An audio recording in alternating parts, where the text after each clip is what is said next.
Hi everyone, this is from SEBI IAS Academy. இன்னைக்கு நம்ம current affairs பார்க்க போகிறோம்.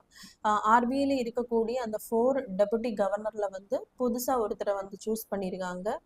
சிரீஷ் சந்திர முர்மு. ஆல்ரெடி இருந்த ராஜேஸ்வர ராவ் அவருடைய பதவிக்காலம் வந்து அக்டோபர் 8 வந்து முடிவடைந்ததுனால சிரீஷ் சந்திர முர்மு வந்து புதிய டெபுட்டி கவர்னராக வந்து எலெக்ட் பண்ணியிருப்பாங்க. ஸோ ஆர்பிஐ பார்த்தீங்கன்னா அதில் ஒரு கவர்னர் இருப்பாங்க ப்ளஸ் 4 டெபுட்டி கவர்னர்ஸ் வந்து இருப்பாங்க. ஸோ கவர்னர் யார் அப்படின்னா சஞ்சய் மல்கோத்ரா.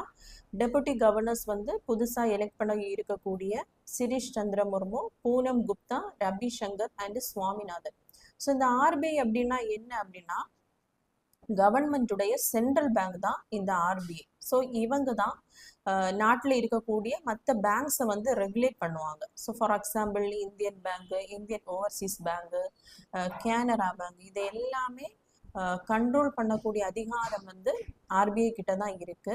இவங்க தான் அந்த பர்டிகுலர் பேங்க் வந்து மக்களுக்கு எந்த இன்ட்ரெஸ்ட்ல வந்து லோன் கொடுக்கணும், இது எல்லாமே டிட்டர்மைன் பண்றது வந்து இந்த reserve bank of India. So இதனுடைய ஹிஸ்டரியை நம்ம பார்த்தோம்னா 1934 ஒரு சட்டம் கொண்டு வந்திருப்பாங்க, ஆர்பிஐ ஆக்ட்.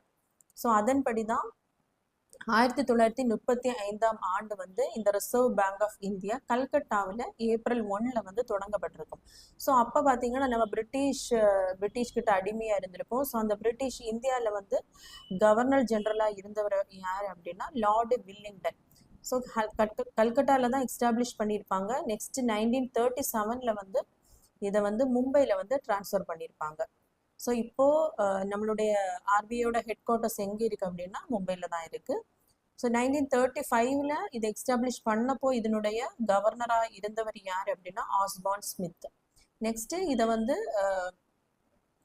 நேஷனலைசேஷன் பண்ணியிருப்பாங்க. அதாவது 1935 இது தொடங்கப்பட்டிருக்கும் போது ஒரு பிரைவேட் பேங்காக தான் இதை தொடங்கப்பட்டிருப்பாங்க. நெக்ஸ்ட் வந்து ஜனவரி 1, 1949 தான் இது கவர்மெண்ட் பேங்காக மாற்றப்பட்டிருக்கும். ஸோ அப்போ யார் கவர்னராக இருந்திருப்பாங்க அப்படின்னா தேஷ்முக் அப்படிங்கிறவர் தான் கவர்னராக இருந்திருப்பார். ஸோ இந்த டெபுட்டி கவர்னரை எப்படி எலெக்ட் பண்ணுவாங்க அப்படின்னா நம்ம லோக்சபாவை எடுத்தோம்னா அதில் இருக்கக்கூடிய மெம்பர்ஸில் வந்து 15% மெம்பர்ஸ் கவுன்சில் ஆஃப் மினிஸ்டர்ஸாக இருப்பாங்க. ஸோ அந்த கவுன்சில் ஆஃப் மினிஸ்டர்ஸ்லேயும் ஃபர்தராக நிறைய கமிட்டிஸ் இருக்கும். கமிட்டிஸ்னால் கேபினெட்ஸ் இருக்கும். ஸோ என்னென்ன அப்படின்னா கேபினெட் மினிஸ்டர்ஸ் இருப்பாங்க, மினிஸ்டர்ஸ் ஆஃப் ஸ்டேட் இருப்பாங்க, டெபுட்டி மினிஸ்டர்ஸ், இந்த மாதிரி அந்த கவுன்சில் ஆஃப் மினிஸ்டர்ஸையும் ஃபர்தராக கேட்டகரி பண்ணியிருப்பாங்க. ஸோ இதில் இருக்கக்கூடிய ஒரு மினிஸ்ட்ரி தான் கேபினெட் மினிஸ்ட்ரி. ஸோ இந்த கேபினெட் மினிஸ்ட்ரியில் வந்து ஃபர்தராக நிறைய